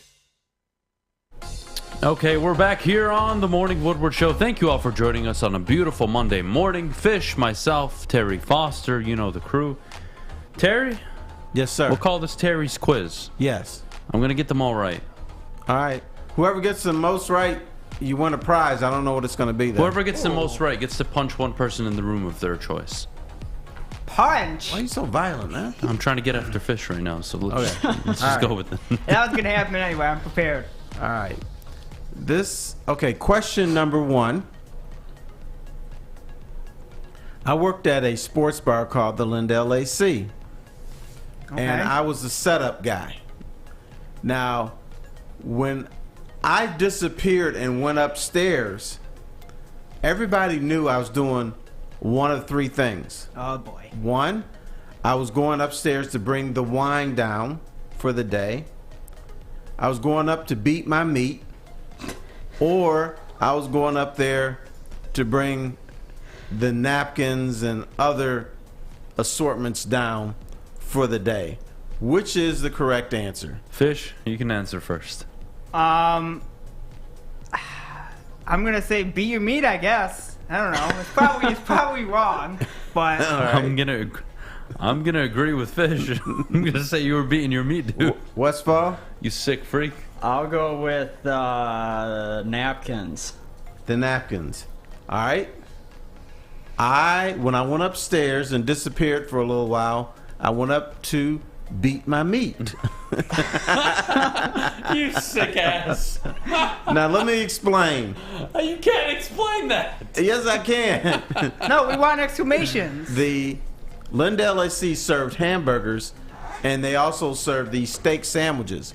When the steak sandwiches came in, they were coming. Terry. They were too thick.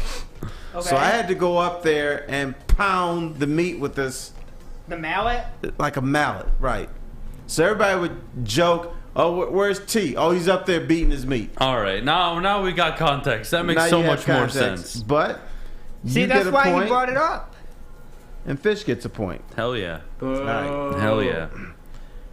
Now, where did I grow up? Oh, did I grow up on the west side of Detroit, the east side of Detroit, or in Inkster?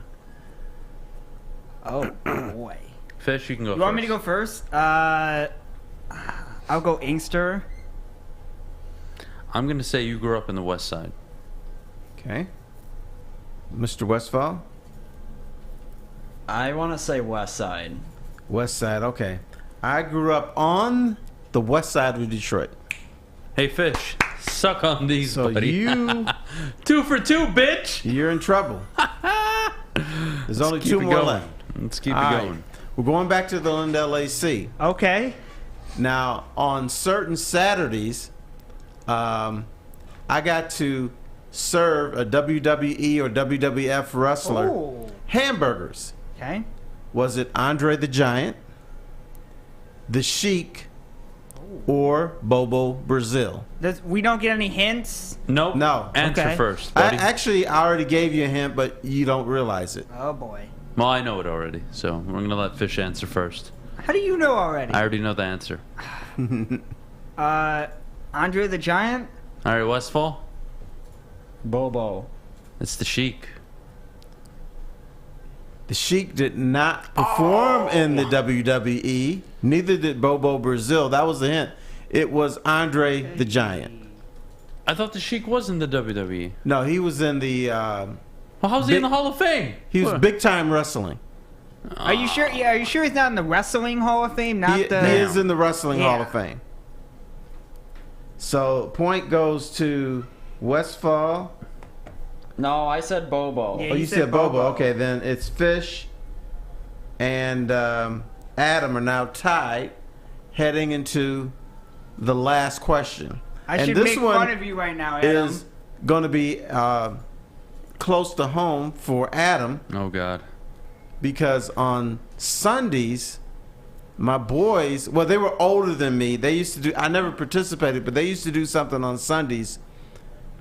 They would get into the car drive to Dearborn. Now, do they go to Dearborn to experience what it was like to go to a mosque? Oh. Did they go to Dearborn to play softball at a park there, which I can't remember the name of it, or do they go to Dearborn to throw open mustard packages at people walking to church? Which was it? Softball, the mosque, or mustard packages? I'm gonna say softball. Okay. I mean, I guess I'll go softball, I guess. Okay. Westfall? I feel like you've said something about softball before. That's what I'm saying. He has said something about softball. No, they used to throw mustard packages at people walking to church because at that time it wasn't a big Muslim community yet, and people from Detroit and Dearborn had a history where at that time the mayor was Orville Hubbard. You know, you assumed everybody from Dearborn was really racist because the mayor was, and so they used to go. I said, dudes, we shouldn't be doing this because we're going to get arrested. But they never got caught. No way. So Fish and Adam tied. Yeah, we got a tie. Westfall was in third place. You loser. Oh, that's it. That's it. You Oh, loser. okay. You loser. All right. Fun fact, by the way. Wednesday is our playoff game for the Rats. Okay. Yeah, are we going, Terry? You guys are. Where is? What's the name of this field? Dearborn. I'm going to tell you something? exactly which field it's on. Give me Okay. 1 second.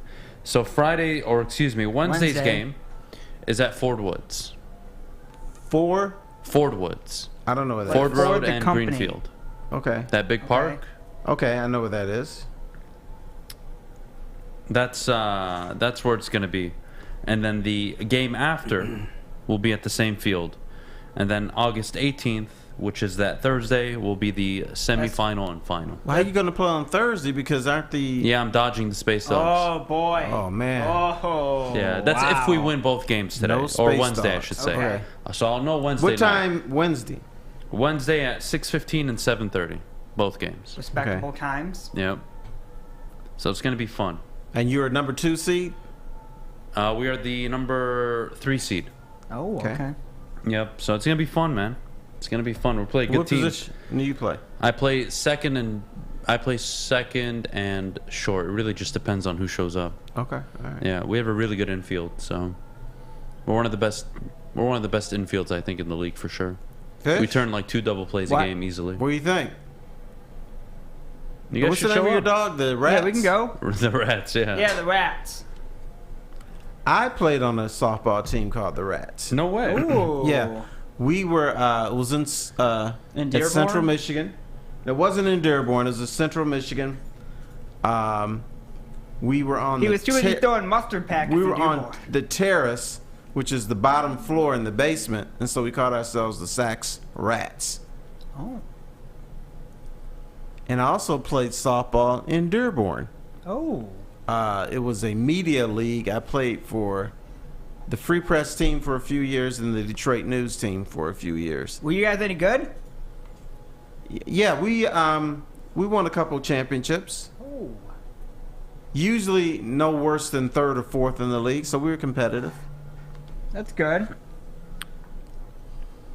One of the things I'm looking forward to most is I've been on a home run streak, and I'm trying to catch up the guy who's like known for hitting home runs on our team. Mm-hmm. I think he's got like 9 or 10 on the year.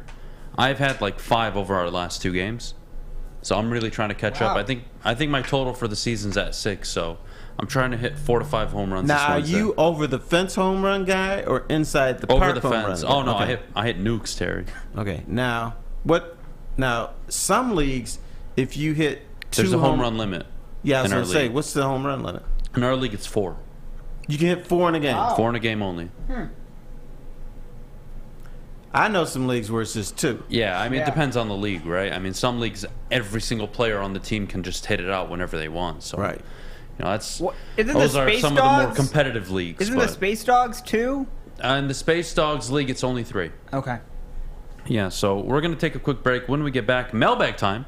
So get your questions for Terry, Fish, and Alex and myself in the chat now.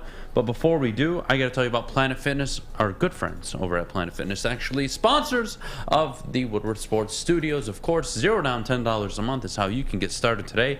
I'll be there after I finish up the show on BDE. I'll be filling in today, so that should be fun. Back to back today. Yes. Your fitness is essential. Get to a Planet Fitness near you, of course. And as always, visit them at planetfitness.com.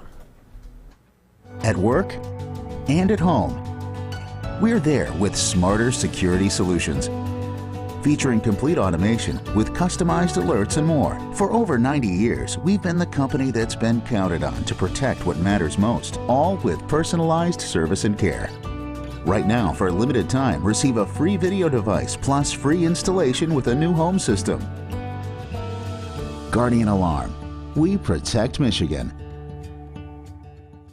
When you need apparel, there's only one place to go. Big Frog in Novi. With no setup fees, no artwork fees, no minimum, and a 24-hour turnaround, you can have your whole team outfitted in no time. Embroidery, direct-to-garment, vinyl, and screen printing, Big Frog has it all in all the styles you want. So whether it's a sports team, fundraiser, school event, or corporate needs, Big Frog is your one-stop destination. Visit bigfrog.com/Novi or call 844-4-BIG-FROG. It's a great day to get some Centron in your life. Okay. There it is. Centron, here we go. Gotta grab the cranberry. Oh wait, it's 2 for $4. Gotta double up with the classic as well. Centron World, baby. Centron, available at select Krogers, and if you wanna know how, go to @CentronWorld.com. You can get dope like me. You know what? Why wait?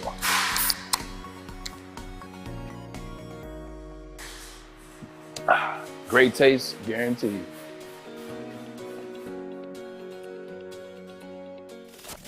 We don't like to brag that we are the toughest sports network in Detroit, but we do have a guy named Darren McCarty on our side. Lemieux and McCarty, who've had a good knockdown drag up. There they go, right on the whistle. They were talking to one another. Woodward Sports. Alrighty, Alta. God damn it, Fish. What? You know I I wish have you a would've read told me. from It's the all sheet. good. It's all good, buddy. Go ahead. Alta, Go ahead. at You're good, Alta, buddy. No, Uptime it's Matters. good. Alta Equipment has everything you need to get the job done. You have a big project coming up this weekend. Labor Day's coming up. You might want to prepare for the winter. We get snow in Michigan, sadly. So if you have a big project, go call Alta today. They have you covered. Call them at 844-GO-TO-ALTA today. 844-GO-TO-ALTA today. Now, Adam Beydoun, you're good to go. All right, we're back here on the Morning Woodward Show. Mailbag time. We'll start with Mike G. Adam, when will you apologize to the city of Dearborn? Never. Oh yeah, he's already And when we addressed win that. on Wednesday, when we win both games on Wednesday, God help all of Dearborn on Thursday morning. And God help them if we win on Thursday. Adam or Terry, did you see the other rookies the Lions were supposed to draft? Kyle Hamilton or and Kayvon Thibodeau? Terry? I did not see them. You don't watch them play? Or meh? No. Meh. I'm not a performance. preseason guy. Meh performance. I'll just... Where's the minimum you would like the Lions offense to rank during the season, and the same for the defense, Terry? The offense minimum 15th. That's minimum. And then the defense probably the same. But even though the defense will probably rank along with that, I think they can be a top 15 defense. So I'm going to just say 15 across the board. That's minimum. But I expect the Lions offense to be higher than 15, but they can't be below 15. That's good. Terry, what is the most memorable sporting event you attended? From Andrew. Most memorable? Probably, I'm going to say the first time the Pistons won a championship, because, you know, it never happened before. And then secondly, probably the first time the Wings won a championship, because it hadn't happened since way back in the day. And you're kind of happy for Steve Yzerman. He was the captain, and at some point people said he wasn't a true leader. He couldn't lead them to a championship, but he did.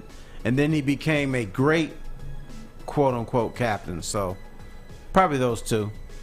Those are good moments. They were very good moments. Hey, could we do a quiz for you every Monday? We can, sure. Okay, good. I mean, I'm looking for questions here. I'm not really finding any interesting questions.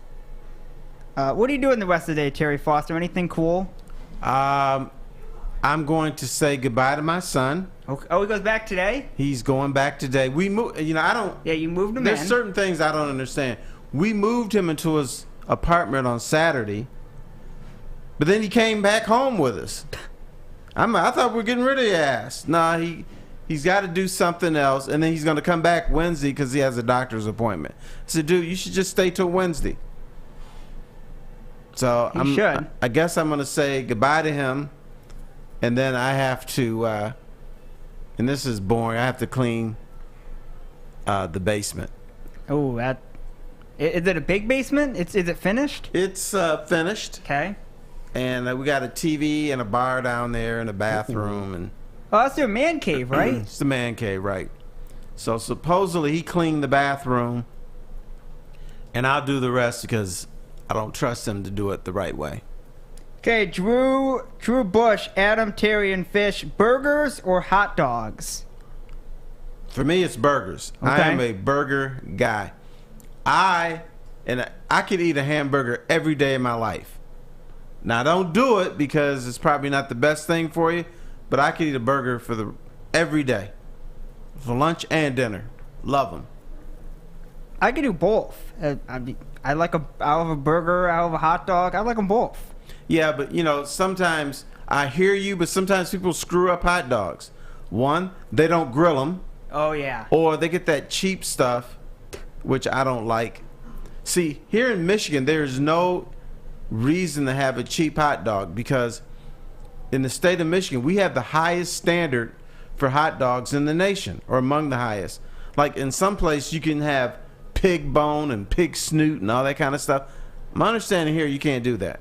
Wait, in the hot dog? In the hot dog. Oh, okay. We have high standards for our hot dogs. We do. Do you like the snap on the hot dogs? I love the snap on.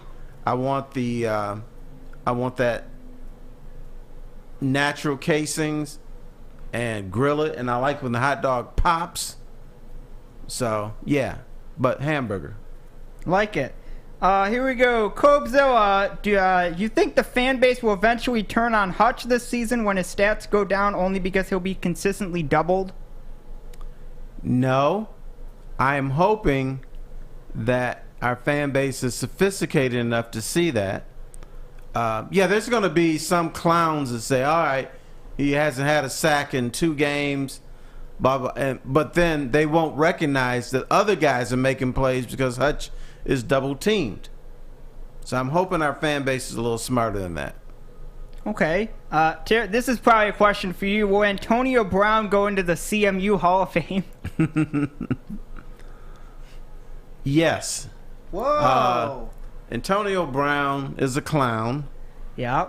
But he was also, what we forget sometimes, one of the best wide receivers in the NFL. He brought embarrassment to CMU, but he also brought a source of pride to CMU. CMU, I don't know if you noticed, is not a football power. They're not. So we are proud of the fact that Antonio Brown went there and, and that he's performed well in the National Football League. I love it. Bryce Young or C.J. Stroud? I will be allowed to change my mind through the course of the season. But right now, Bryce Young, I've got to get the Ohio State quarterback stigma out of my mind. So I'm going Bryce Young. Alrighty. Terry Foster, favorite Detroit sports athlete of all time? That's from Motown Cool. Of all time. Well, it depends on your definition of favorite. Well, favorite person you'd like to talk to, or... Well, probably the person I have the – best relationship is with Isaiah Thomas from the Bad Boys. So I enjoyed talking to him a lot. I enjoyed our my relationship with Grant Hill, and I like Lomas Brown too, because Lomas Brown was a fun dude to talk to, and he would give you insights on what was going on with the Lions too. All right, last one. R. Stone, should the Big Ten schedule non-conference games with the SEC? There's no need to. Oh. Because now you basically are in a playoff situation when you start the season. You know, there's no need to play Alabama. But, you know, and you can throw Vanderbilt in there and stuff. So I wouldn't be opposed to it. But how about this? There's no need to schedule the top-end SEC teams. You can do the middle of the road and try to beat them. But the bottom line is, what do you do in your conference? Yeah. All right. That's it for the show. That's it? Fast show. Thank you all right. so much for watching. 11 to 1 is Big D Energy, and 2 to 4 is the bottom line. Thanks for watching. We'll see you in 22 hours' time for another edition of the Morning Woodward Show.